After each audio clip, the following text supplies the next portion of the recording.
asked by your critics.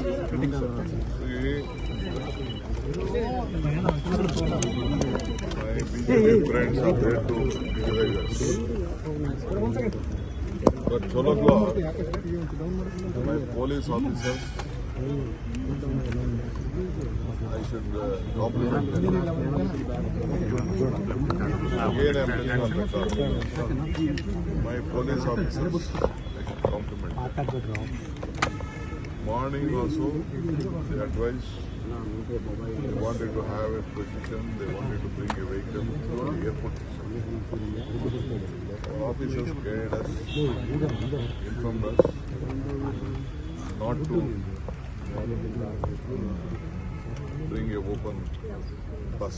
That is why I rushed to the airport and not allowed to see that nothing was wrong there, because I didn't want them to climb in the bus. Here also in Vidhan Sabha also, they were very cautious. They closed the doors of the Kabul Park because the moment we were not able to attend the stadium inside, they all are coming here. They closed the door. I myself have attended. So immediately some protection has been taken place and no incidents happened in Vidhan Sabha. That was a very you should go to the tweet of the BJP. What the BJP has said. No. BJP has said,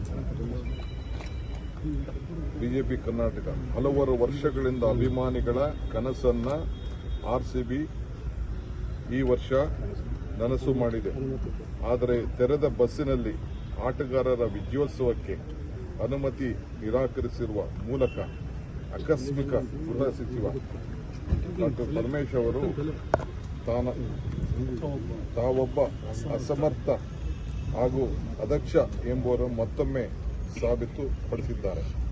ತಮ್ಮ ನೆಚ್ಚಿನ ಆಟಗಾರರ ಅತಿ ಹತ್ತಿರದಿಂದ ಕಣ್ಣು ತುಂಬಿಸಿಕೊಳ್ಳುವ ಅಭಿಮಾನಿಗಳು ಕಾಯುತ್ತಿದ್ದು, ಅಭಿಮಾನಿಗಳು ಈ ಸಂಭ್ರಮಕ್ಕೆ ಕಲ್ಲು ಹಾಕಿದ ಪರಮೇಶ್ವರ್ ಪೊಲೀಸ್ ಡಿಪಾರ್ಟ್ಮೆಂಟ್ ಅವರು ಗೈಡ್ ಮಾಡಿದ್ದಾರೆ. ನಾವು ಮುನ್ನೆಚ್ಚರಿಕೆಯಾಗಿ ತಿಳಿಸಿದ್ದೀವಿ. ನಾವು ಯಾರು ಬರಬಾರ್ದು ಅಂತ ಕೂಡ ಹೇಳಿದ್ವಿ. I didn't allow anyone to. ನಾನು ಕೋರ್ಟ್ಗೆ ಹೋಗಿದ್ದೆ ಕನಕಪುರ. ಇಮಿಡಿಯೇಟಾಗಿ ನನಗೆ ಈ ಜನ ಈಚೆ ಬರ್ತಾ ಇರೋದು ನೋಡಿ ರಶ್ ಆಗಿ ಯಾರಿಗೂ ನಾವಲ್ಲಿ ಅವಕಾಶ ಒಳಗಡೆನೂ ಅವಕಾಶ ಕೊಟ್ಟಿಲ್ಲ. ಬಟ್ ಇದು ಆಕಸ್ಮಿಕವಾಗಿ ಇಷ್ಟು ಜನ ನಾವ್ಯಾರು ನಿರೀಕ್ಷೆ ಮಾಡಿದ್ದಿಲ್ಲ. 2 hours ಗಾಡ್ ವಿಲ್ಲಿಂಗ್ಲಿ ನಮ್ಮ ಮೆಟ್ರೋ ಕೂಡ ನಾವು ಸ್ಟಾಪ್ ಮಾಡಬೇಕಾದಂಥ ಪರಿಸ್ಥಿತಿ ಅನಿವಾರ್ಯತೆ. ನಮ್ಮ MLA ಫ್ಯಾಮಿಲಿ ಮೆಂಬರ್ಸು ಅವ್ರು ಬರ್ತಾ ಇದ್ದವರು ಕೆಂಗೇರಿಯಿಂದ ವಾಪಸ್ ಬರೋಕ್ಕೆ ಆಗಿಲ್ಲ, ಸ್ಟಾಪ್ ಮಾಡಬೇಕು ಅಂತ. ಅಷ್ಟು ಜಾಸ್ತಿ ರಶ್ ಒಳಗಡೆ ಬರೋಕ್ಕೆ ಜಾಸ್ತಿ ಆಗ್ತದೆ ಹೊರಗಡೆ ಇದೆ. ಸೊ ಇಂಥ ಪರಿಸ್ಥಿತಿಯಲ್ಲಿ ನಾವು ಈಗಾಗಲೇ ಮುಖ್ಯಮಂತ್ರಿಗಳು ಹೇಳಿದ್ದಾರೆ, BJPಯವರು ಹೆಣದ ಮೇಲೆ ರಾಜಕಾರಣ ಮಾಡ್ತಾರೆ, ಎಲ್ಲರ ಮೇಲೂ ಹೇಳ್ತಾ ಇದ್ದಾರೆ. CT ರವಿ ಏನು ಟ್ವೀಟ್ ಮಾಡಿದ್ರು RCB ಬಗ್ಗೆ, BJPಯವರು ಏನು ಟ್ವೀಟ್ ಮಾಡಿದ್ದಾರೆ. ಅವ್ರು ನಮ್ಮ ರಾಜ್ಯ ಇಷ್ಟು ದೊಡ್ಡ ವ್ಯಾಮೋಹ ನಮ್ಮ ರಾಜ್ಯದ ಅವರ ಭಾವನೆನ ನಾವು ತಪ್ಪು ಅಂತ ಹೇಳಕ್ಕಾಗ್ತದ? ಎಲ್ಲ ಮಕ್ಕಳು ಮರಿ ವಯಸ್ಸಾದವರೆಲ್ಲ ಮಧ್ಯರಾತ್ರಿನೂ ರಸ್ತೆಯಲ್ಲಿದ್ದಾರೆ, ಈಗೂ ಇದ್ದಾರೆ. ಈ ಪರ್ಮಿಷನ್ ಕೊಟ್ಟಿಲ್ಲ ಅಂತಂದ್ರೆ ಯಾಕೆ ಕೊಟ್ಟಿಲ್ಲ ಹೇಳೋರು ಅವರೇ, ಕಾರ್ಯಕ್ರಮ ನಡೆಸೋರು ಅವರು. ಅವರಾಗ ಅವರು RCB ಅವರು ಒಂದು ಅವ್ರ ಪ್ರೋಗ್ರಾಮ್ನ ರಿಲೀಸ್ ಮಾಡ್ಬೇಕು. ನಮ್ಗೂ ನಮ್ಗೆ ಯಾರಿಗಾದ್ರು ಒಬ್ಬರು ಜೀವ ಭಾಳ ಇಂಪಾರ್ಟೆಂಟ್. ನಮಗೆ ಅರಿವಿದೆ. ವೆರಿ ಸಾರಿ, ಈ ಥರ ಆಗಬಾರ್ದಾಗಿತ್ತು. We never expected such an incident would have happened. Of course, no one wants, no political party or no officials doesn't want. They have done their best in the way, but it was uncontrollable crowd. We never expected such a big panel. After 18 years, they have been looking at something great, something great. It was a team effort which has happened, and we will see the crowd. They have left all their jobs, all their places, and they are there. The entire Vidhan Sabha came on the street outside. I could see the Manipal hospital, all the other IT people, everything worked out. HAL, entire HAL staff was there in the airport itself. Sir, at 9:30 in the morning, there was a program list released by RCB. Without consulting the state government, they only spoke about the open. That is what I am telling you. That is, they released it. I don't want to comment much, find fault on others. I don't want to comment on that. So now myself and Chief Minister will discuss with our tomorrow, except the cabinet meeting, all other programs stands. No celebrations. Postponed, no celebration or any program, including the pollution. We have asked our pollution control board to keep it some other World Environment Day. World Environment Day. Even myself from the corporation, day after tomorrow I will conduct a small mangrove planting project. ನಾವು ಈಗಾಗಲೇ ಮುಖ್ಯಮಂತ್ರಿಗಳ ಹತ್ರ ಚರ್ಚೆ ಮಾಡಿ ನಾಳೆ ಎಲ್ಲ celebration cancel ಮಾಡಿದ್ವಿ. Cabinet ಮಾತ್ರ ಇರ್ತದೆ ನಾಳೆ.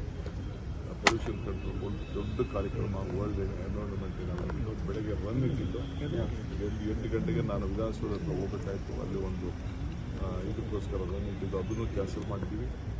I appeal of them. ಮುಂದಕ್ಕೆ ನಾವು ಅದನ್ನು ದಿನಾಂಕ ನಿಗದಿ ಮಾಡ್ತೀವಿ. ಇದರಲ್ಲಿ ಪ್ಯಾಲೇಸಲ್ಲಿ ಒಂದು ಕಾರ್ಯಕ್ರಮ ಇಟ್ಟಿದ್ದು, ಅದು ನಾವು ಕ್ಯಾನ್ಸಲ್ ಮಾಡಿದ್ದೀವಿ. ಮುಂದಕ್ಕೆ ಹಾಕ್ತೀವಿ. ಕ್ಯಾಬಿನೆಟ್ ಮಾತ್ರ ನಡೀತದೆ. ಇದಕ್ಕೆ ಎಲ್ಲರಿಗೂ ಗೌರವ ಕೊಡಬೇಕು, ಮೌನ ಆಚರಣೆ ಮಾಡಬೇಕು. ಸೊ ಅದಷ್ಟಿಂದ ಏನಾಗಿದೆ ಎಲ್ಲರಿಗೂ ಮನಸ್ಸಿಗೆ ನೋವು. ಡಿಸಿಎಂ ಸರ್, ಇಂಟೆಲಿಜೆನ್ಸ್ ಫೇಲ್ಯೂರ್ ಅಂತ ಅನ್ಸುತ್ತಾ ಏನಾದರೂ? ಯಾಕಂದ್ರೆ ನಿನ್ನೆ ಅಷ್ಟೇ ಮ್ಯಾಚ್ ನಡೆದಿರುವಂಥದ್ದು, ಸಹಜವಾಗಿ ಇಂಥ ಜನ ಸೇರಿ ನಾನು ನೋಡಪ್ಪ, ಯಾರ ಮೇಲೂ ನಾನು ಯಾರು ಜನ ಏನು ಅಂತ ಏನು ಇಂಟೆಲಿಜೆನ್ಸು ಆ ರೀತಿ ಮನೆಗೂ ಮಕ್ಕಳು ಮರಿನೆಲ್ಲ ಕರ್ಕೊಂಡು ಫ್ಯಾಮಿಲಿ ಇಂಥ ಚಿಕ್ಕ ಮಕ್ಕಳನ್ನೆಲ್ಲ ಇಟ್ಕೊಂಡು ಬಂದರೆ ಏನಾಯ್ತು? ಈ ನಮ್ಮ ರವಿನೇ ನನ್ನ ಜೊತೆ ಬಂದು ಹೋಗಿದ್ದರಿಂದ ಏನು ಅವ್ನು ಫೋನ್ ಮೇಲೆ ಫೋನ್, ಅವನು ಹೆಂಡತಿ ಮಕ್ಕಳು ಎಲ್ಲ ನಾವು ಬರಬೇಕು ಅಂತ. That was the emotion bondage with every one.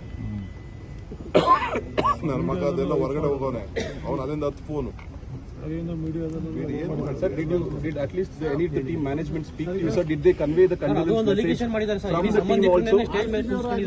Sir, has the team conveyed their condolence message to the government, sir? Yes, they condole the message. ನಾನು ಇಮಿಡಿಯೇಟ್ಗೆ ಸ್ಟೇಡಿಯಂಗೆ ಹೋಗ್ಬಿಟ್ಟು I gave them a direction and request them within 10 minutes this programme should be closed. I took the secretary also, he also, they all agree, even the RCB team agreed. Within 10 minutes, it stayed not even 1 minute.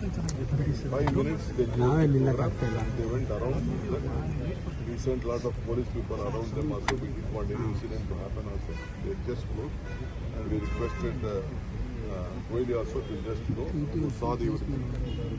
For a courtesy sake, to show that they have handed over this gift to the man. That is what they just within one minute they just give it up to me.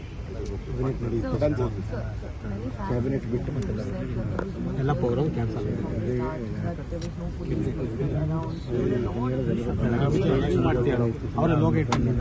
God willing, camera unexpected crowd and the vibrant crowd, not a crowd like ordinary. You have seen, your cameras have seen, your eyes have seen, your ears have seen. What more you want? I feel sorry. I apologize for the mistake. Sir ಇದು ಜನತೆಗೋಸ್ಕರ ಮಾಡಲಿಲ್ಲ, ಸಂಬಂಧಿಕರಿಗೋಸ್ಕರ ಮಾಡಿದ್ದು ಅಂತ ಹೇಳ್ತಾರೆ sir.